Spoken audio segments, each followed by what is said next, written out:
Hi friends, அஸ்ஸலாமு அலைக்கும். நான் இன்றைக்கி ஒரு புது மாடல் க்ரீட்டிங் கார்ட் செய்ய போகிறேன். என்னோடய ஃப்ரெண்டுக்கு நான் ஒரு கிஃப்ட் பண்ணலான்னு நினச்சேன். பட் அது வாங்கி கொடுத்தா அது சாதாரணமாக இருக்கும். இதே நம்ம க்ரியேட் பண்ணி ஒன்று செஞ்சு கொடுத்தோம்னா அது பார்க்கும்போது நமக்காக நம்ம ஃப்ரெண்ட்ஸ் கஷ்டப்பட்டு அழகாக செஞ்சுருக்கு, சூப்பராக இருக்குன்னு அதுக்கு ஒரு எண்ணம் வரும் இல்லையா? அதனால் நான் செய்யலான்னு, சும்மா தானே இருக்குது நம்ம செய்வோம்னு சொல்லிட்டு நான் செஞ்சேன். சரி, செஞ்சதை வீடியோ எடுத்து போடலாமேன்னு சொல்லிட்டு வீடியோவும் எடுத்தேன். அப்புறம் கோல்டு கலர் கொடுத்து என்கிட்ட இந்த பெயிண்ட்டு ஸ்கெட்சு தான் இருந்துச்சு வீட்டில். அதை வச்சு நம்ம வீட்டில் இருக்கிற பொருளை வச்சு நம்ம ஒரு அழகான ஒரு க்ரீட்டிங் கார்டு செய்யலாமே சொல்லிட்டு அதுக்கு ஃபுல்லாக உள்ள எல்லாம் கோல்டு கலர் கொடுத்து ஹார்ட் வந்து அந்த அட்டையை வச்சு 4 ஹார்ட் கட் பண்ணி அதுக்கு திக்கு ரெட் கலர் கொடுத்து எல்லாமே கலர் பண்ணிக்கிட்டேன். இதே மாதிரி நம்ம 4 ஹார்ட்டுக்கும் கலர் பண்ணிக்கிட்டேன். இந்த மாதிரி நீங்களும் வீட்டில் செஞ்சு பாருங்கள். நான் செஞ்சதை இதை க்ரீட்டிங் கார்டு செஞ்சு பார்த்து எப்படி இருக்குன்னு சொல்லுங்கள். என்னுடைய க்ரியேட்டிவ் எப்படி இருந்துச்சுன்னு கமெண்ட்டில் சொல்லுங்கள். அப்புறம் இந்த மாதிரி நான் 4 ஹார்ட்டும் கலர் பண்ணிக்கிட்டேன். என்னோடய ஃப்ரெண்டுக்கு செஞ்சு கொடுப்போன்னு ஆசைப்பட்டு.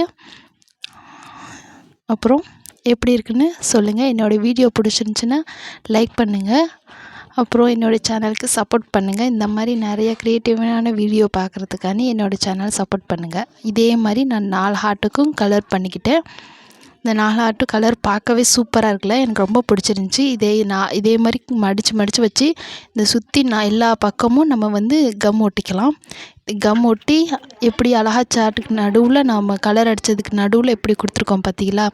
ஓப்பன் பண்ணோன்னே அந்த 4 ஹார்ட்டுக்கும் கொடுத்துருக்கேன். இதே மாதிரி வெளி சைடும் ப்ளெயினாக இருக்கணுங்கிறதுக்காண்டி ஏதாவது டிசைனிங் கலர் கொடுப்போமேன்னு சொல்லி நானாக க்ரியேட்டிவ் பண்ணி ஒரு வட்டமாக ஒரு பாக்ஸ் மூடியை வச்சு கோடு போட்டுக்கிட்டு அதை சுற்றி கோடு போட்டுக்கிட்டேன். ஆனால் அதுக்குள்ளே கோடு போடுறதுக்காண்டி இது சரி வரல.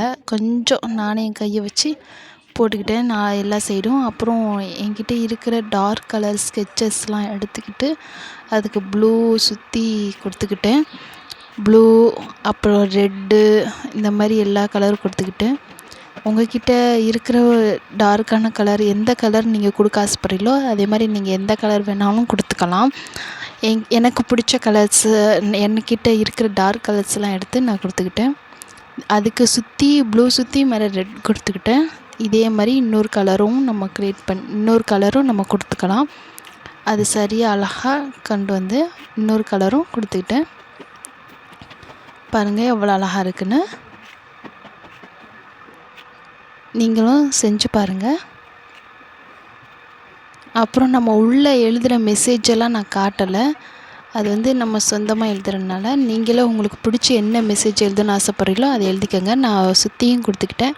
அப்புறம் அது மாதிரி சுற்றி நமக்கு வந்து ப்ளெயினாக இருக்கு இல்லையா? அதுக்கு வந்து நம்ம ரவுண்ட் ஷேப்பில் என்னென்ன கலர் கொடுத்தோமோ அது எல்லாமே ஹாட்டாக நான் கொடுத்துக்கிட்டேன். எப்படி என்னோடய இனிஷியலும் என் ஃப்ரெண்டோட இனிஷியலும் போட்டுக்கிட்டேன். உள்ளக்க நீங்கள் என்ன மெசேஜ் எழுதுன்னு ஆசைப்படுறீங்களோ அது எழுதிக்கங்க. என்னுடைய கார்டு எப்படி இருக்குன்னு கமெண்ட்டில் சொல்லுங்கள். இது பிடிச்சிருந்துச்சின்னா லைக் பண்ணுங்கள். அடுத்த வீடியோவில் பார்க்கலாம். பாய். அஸ்ஸலாமு அலைக்கும்.